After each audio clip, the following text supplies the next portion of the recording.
صباحكم بخير ومرحبا بكم في هذه الحصة الثالثة اللي على الملتقى السادس حول مجازر 8 ماي 45. وفي هذه الحصة الصباحية سنستمع إلى 5 مداخلات من طرف تدخل الأستاذ بنجامين ستوغا. أعتقد بنجامين ستوغا من أصدقاء الجزائر وبالأخص من أصدقاء ديالنا اللي شاركنا كل الخطرة في الأعمال نتاعنا. دكتور بنجامين ستوغا راح يقدم بعد لمحة حول الهستورية الفرنسوية في قضية المجازر الاستعمارية. وسنستمع فيما بعد من الحاج خطاوي ونستمع للأستاذ شرقي ونستمع كذلك إلى الأستاذ فؤاد شوفي نفتح أيضا الأشقاء تاعنا. وبدون إطالة أعطي الكلمة إلى البروفيسور بنجامين ستوغا. بنجامين دونك سي à toi d'ouvrir la séance.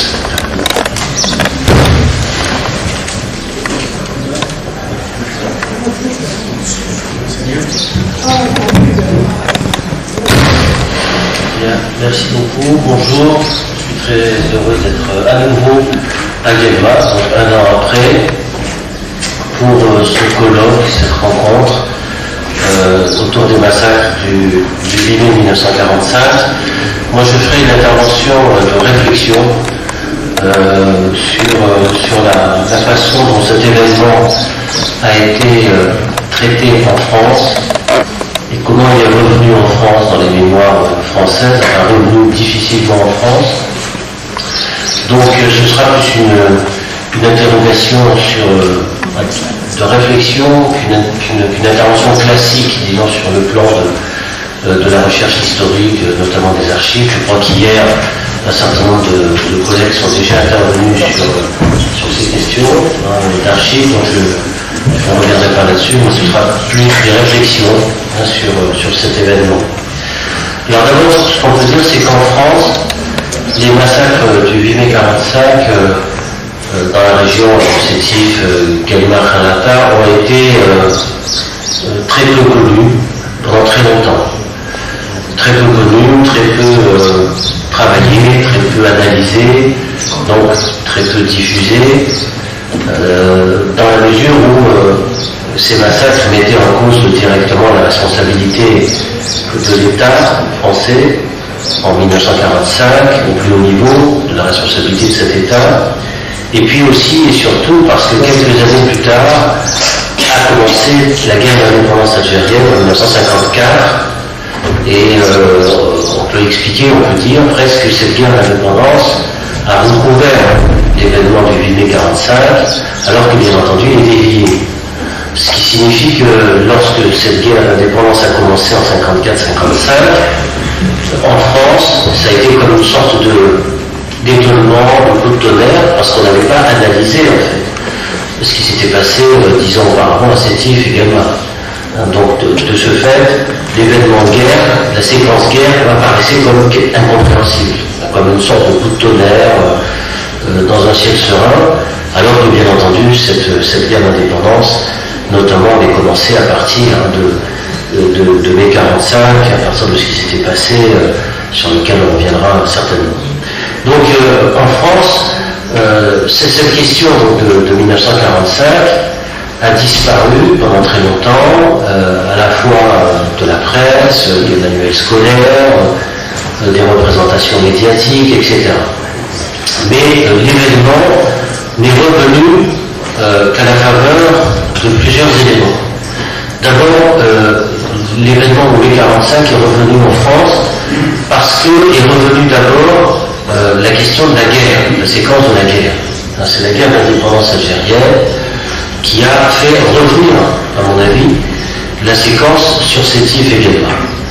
C'est-à-dire que les Français ont commencé à redécouvrir ce que signifiait la guerre d'indépendance à partir des années 90, à travers toute une série, bien sûr, de travaux académiques, de thèses, de recherches, d'ouvrages, mais aussi parce qu'il y avait des mouvements dans la société française de jeunes issus des immigrations post-coloniales, les migrations algériennes, qui ont voulu savoir qu'est-ce qui se passait du point de vue du combat livré par leur père, leur grand-père.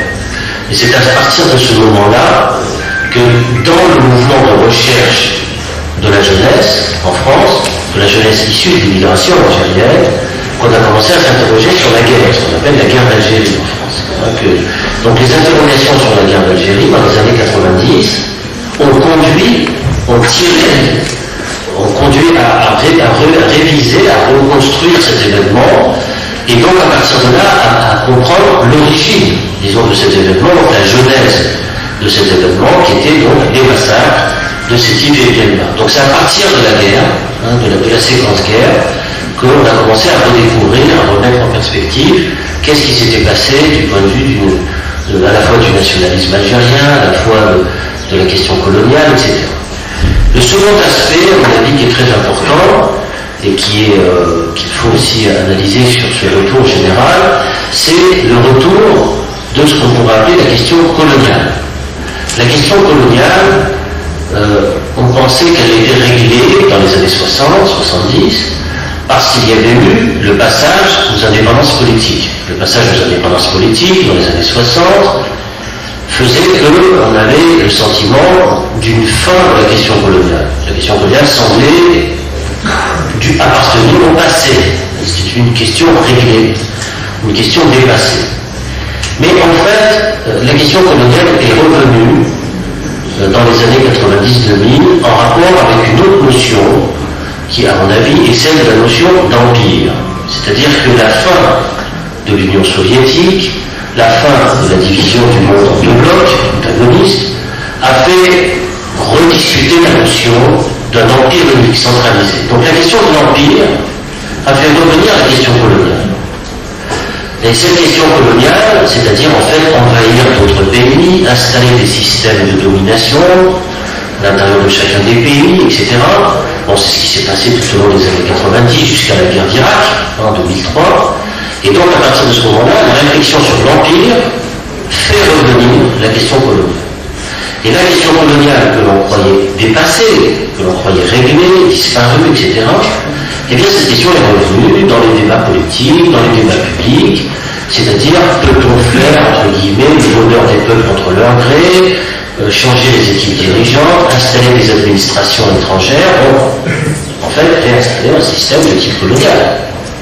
Et cette interrogation-là, dans la situation politique internationale, a fait revenir effectivement qu'est-ce que c'est qu'un système colonial, à quoi ça correspond dans l'histoire, est-ce qu'il y a des précédents dans l'histoire, est-ce qu'on peut réfléchir sur cette question coloniale. Je crois que ça, ce sont des aspects tout à fait nouveaux. On l'a vu aussi à travers la politique internationale, l'Afghanistan, question de la Palestine, question de l'Irak, enfin, l'environnement politique international a conduit à réfléchir sur le colonial et le post-colonial.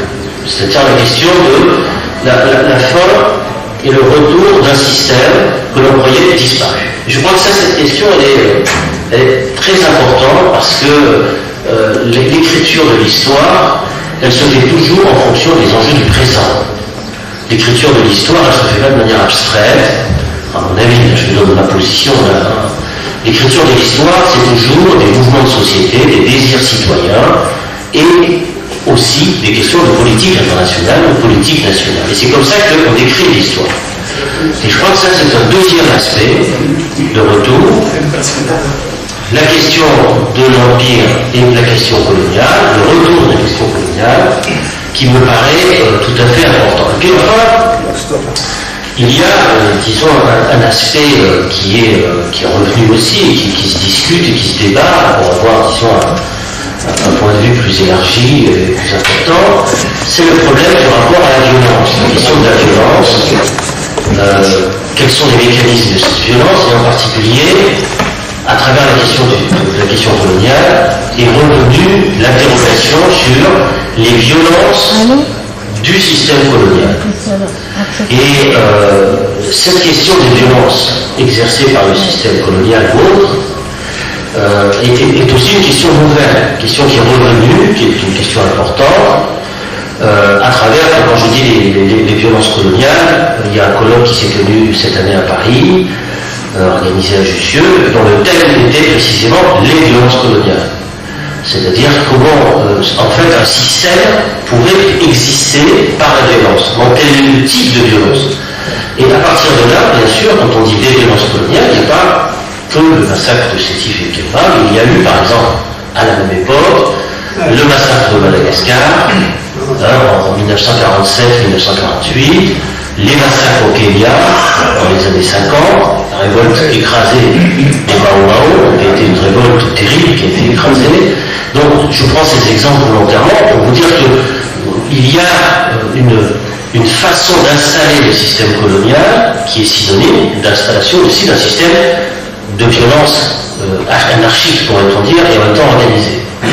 Donc ces trois interrogations, c'est-à-dire la volonté de savoir de la part des jeunes générations issues des immigrations, la question d'un empire à l'échelle internationale qui s'installe, qui réintroduit la notion coloniale, et le problème de l'exercice de cette notion de colonialisme par l'intermédiaire d'un système de violence, fait que si vous combinez ces trois aspects, eh bien, vous avez bien sûr la nécessité de faire retour sur un événement particulier, donc de comprendre, cet événement particulier.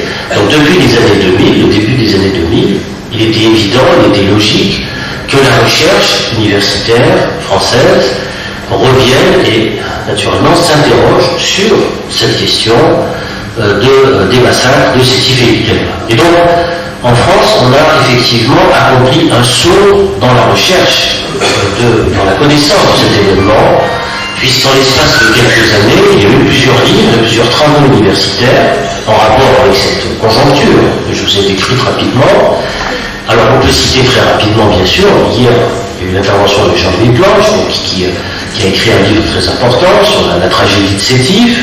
Il y a eu une thèse qui a été soutenue cette année de Jean-Pierre Péroulou, qui est une thèse consacrée à cette question-là, donc sur les massacres de Guérin en particulier.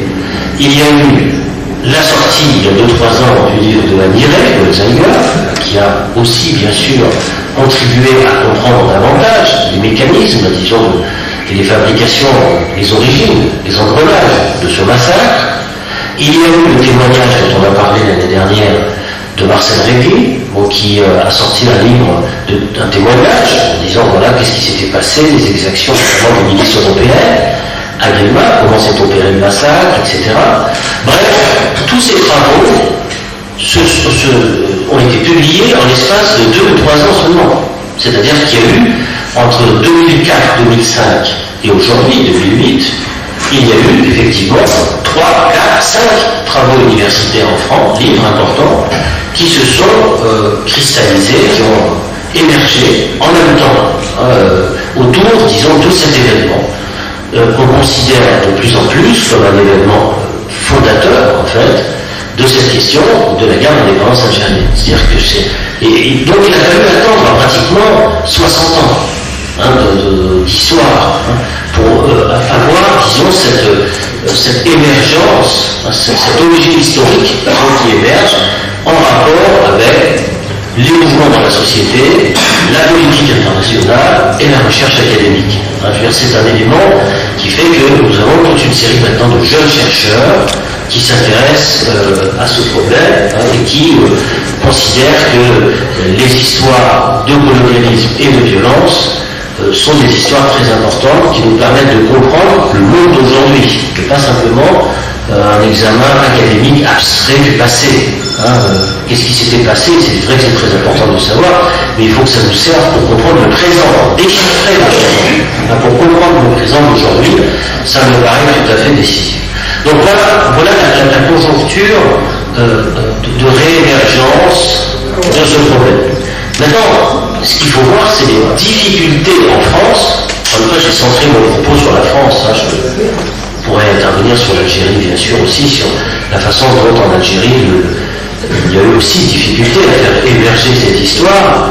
Bon, on pourrait peut-être aussi en revenir sur les questions de difficulté d'émergence de l'événement lui-même pendant très longtemps, mais qui tient aussi là, par contre, à mon avis, c'est un aparté que je vais faire rapidement, qui tient à la difficulté qu'on a eu en Algérie de regarder en face l'histoire du nationalisme algérien. Parce que le problème de mai 45, c'est aussi une manifestation au point de départ qui réclamait la libération de Messali Hadj. Or, le personnage de Messali avait disparu quand même de l'écriture officielle algérienne pendant très longtemps, et de l'espace public, d'un espace politique public. Donc il était difficile de parler de massacres, d'événements, etc., en ne mentionnant pas l'étoile nord-africaine, le parti du peuple algérien, la personnalité de Messali Hadj, notamment à Guelmar, où il y avait aussi beaucoup de militants de l'étoile nord-africaine, des fondateurs de l'étoile nord-africaine, comme Jeddoul Ahmed, qui était un des fondateurs, un compagnon de cette époque, etc. C'est-à-dire qu'on ne pouvait avoir un récit, au sens en Algérie, un récit, entre guillemets, des massacres passifs, sans faire allusion, sans faire référence au fait que c'était des acteurs, des Algériens qui manifestaient. C'était pas simplement des victimes passives, c'est aussi des acteurs, des militants politiques. Et ces militants politiques, évidemment, ils avaient des portraits de Messali, le drapeau de l'étoile nord-africaine. Donc c'est pas simple à envisager pendant très longtemps.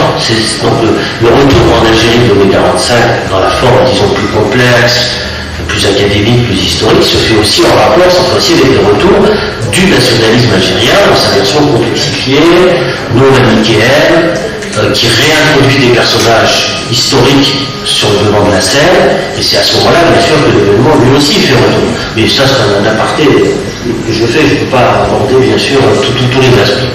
Alors simplement, ce que je voudrais signaler, c'est que en France, si cet événement fait retour, pour les raisons avec les données que je vous ai indiquées, néanmoins, il y a trois difficultés, à mon sens, dans ce retour en France. La première difficulté tient d'abord au problème de la transmission. Le problème de la transmission, c'est-à-dire des appareils scolaires, des manuels scolaires, parce que quand on dit transmission de mémoire et d'histoire, il faut aussi étudier les outils de la transmission. Les outils de la transmission, c'est tout l'espace scolaire. C'est tout l'espace éducatif, tout l'espace scolaire, tout l'espace universitaire.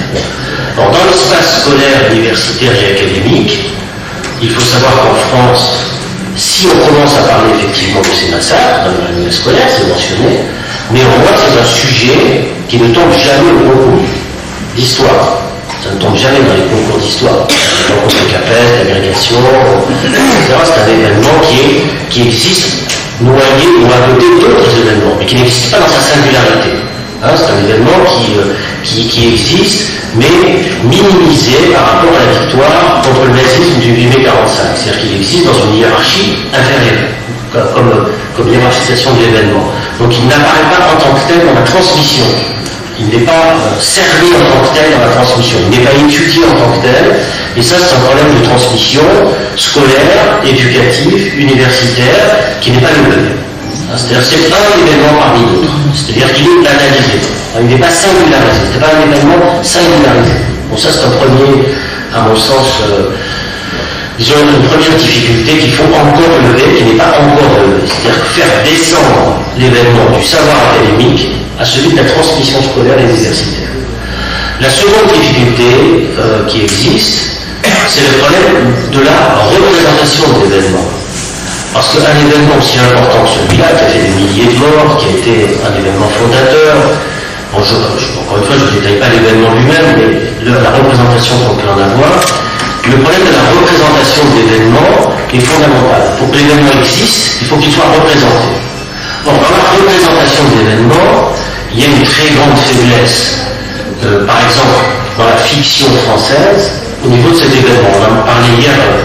J'ai parlé hier du roman de Francis Zamboni, mais c'est pratiquement un exemple rarissime dans la littérature française. C'est un cas unique, pratiquement, où on prend cet événement comme la cause, disons, du récit romanesque. Mais c'est un cas unique, c'est un cas singulier.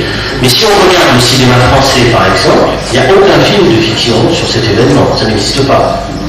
C'est-à-dire que l'événement, par exemple, cet événement qui aurait pu être signalé dans un film comme Indigène, le film de Rachid Boucharet, précisément s'arrête le 16 mai 45 et juste pour aller jusqu'en 1995. Il ne parle pas de cet événement. Il n'y a pas un mot. C'est-à-dire que c'est un film qui saute par-dessus l'événement pour arriver jusqu'à, je ne sais pas si vous avez déjà vu le film, pour arriver à la fin de cet homme qui est vieux, etc., dans un foyer travailleur, mais pas un mot. sur Sétif et Belma. Ça n'existe pas. C'est-à-dire que l'événement n'existe pas dans la fiction, dans la représentation, et dans l'aspect documentaire, il y a un ou deux documentaires qui existent sur cet aspect-là, ce qui est quand même très faible, alors que l'événement a concerné et a mis en branle une situation historique qui va déboucher à terme sur la dépendance de l'Algérie. Donc c'est quand même une rupture absolument centrale dans l'histoire. Bon. Or, cet événement n'est pas représenté. Or, vous savez, le monde dans lequel nous vivons, qui foncièrement est devenu un monde d'image, fait exister les événements. Le monde de l'image, la représentation fait apparaître et fait exister l'événement. Donc il y a un problème de représentation de l'événement qui est réel, donc dans son existence. Et puis enfin, et je terminerai là-dessus, il y a un problème, disons, dans la politisation de l'événement et des batailles politiques en France autour de l'événement. Et ça, c'est l'aspect le plus compliqué, parce qu'on a le sentiment, de plus en plus en France aujourd'hui, qu'il existe une sorte d'opposition, de contradiction entre deux discours, qui devient de plus en plus maintenant évident à mes yeux. On a une sorte de double discours sur la question coloniale, et donc, par voie de conséquence, sur un événement aussi important que celui du 8 mai 45. On a effectivement, par exemple, un discours qui est celui du président de la République française, Jacques Chirac, à Madagascar, qui, en septembre 2006, a condamné les massacres de Madagascar, qui ont été très importants. Ce discours de Jacques Chirac est quand même un discours très important. On a le discours aussi, on a les lois qui ont été votées, je pense à la loi Taubira, reconnaissant l'esclavage comme un crime contre l'humanité, c'est extrêmement important, en 2001, toujours sous la présidence de Jacques Chirac. Et puis enfin, on a ce discours à Constantine de Nicolas Sarkozy, qui a expliqué que le système colonial est un système d'asservissement. C'est un mot quand même fort,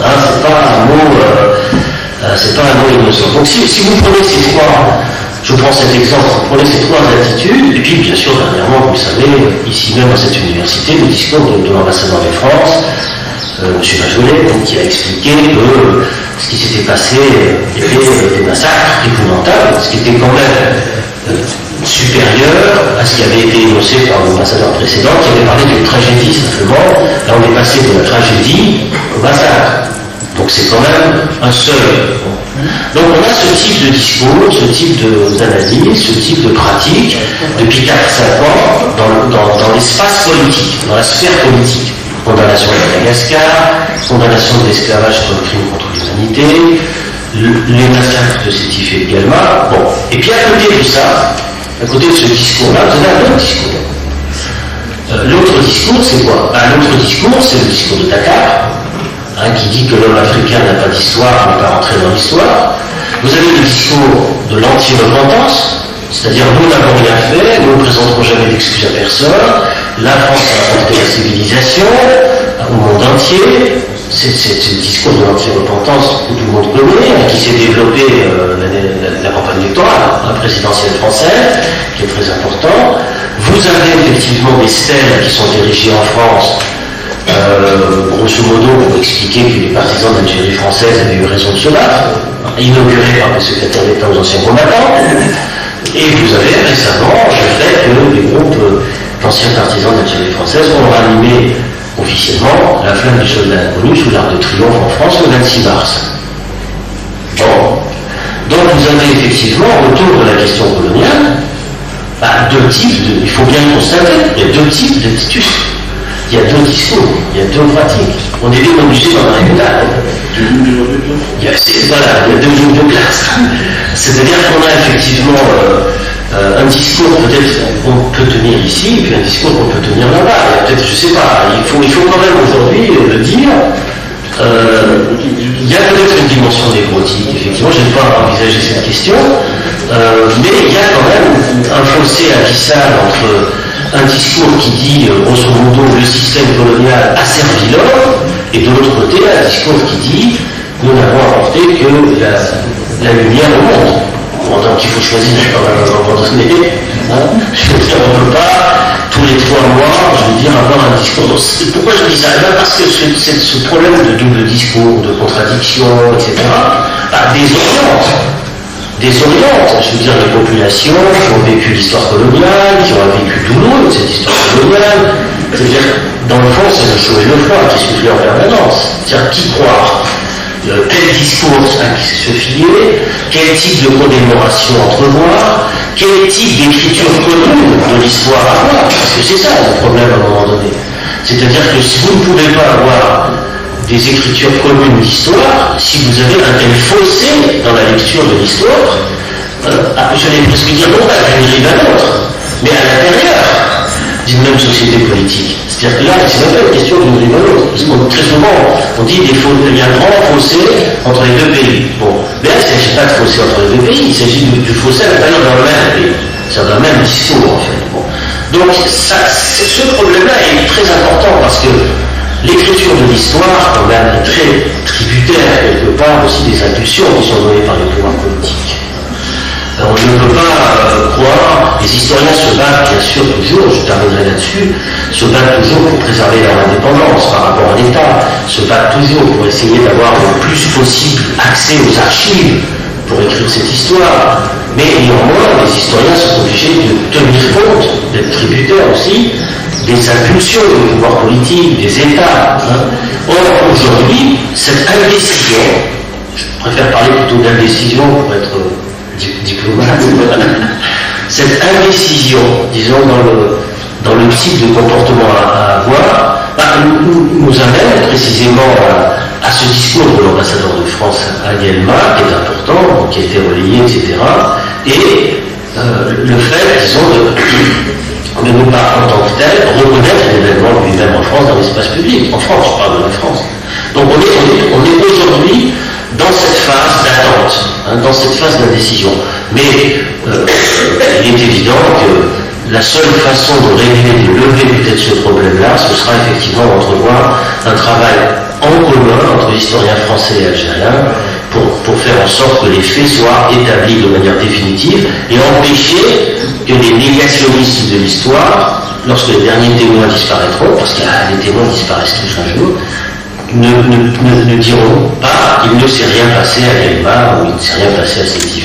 Donc il faut, dès à présent, inscrire de manière durable l'événement historique lui-même, et ça c'est le travail des historiens. Voilà, je vous remercie.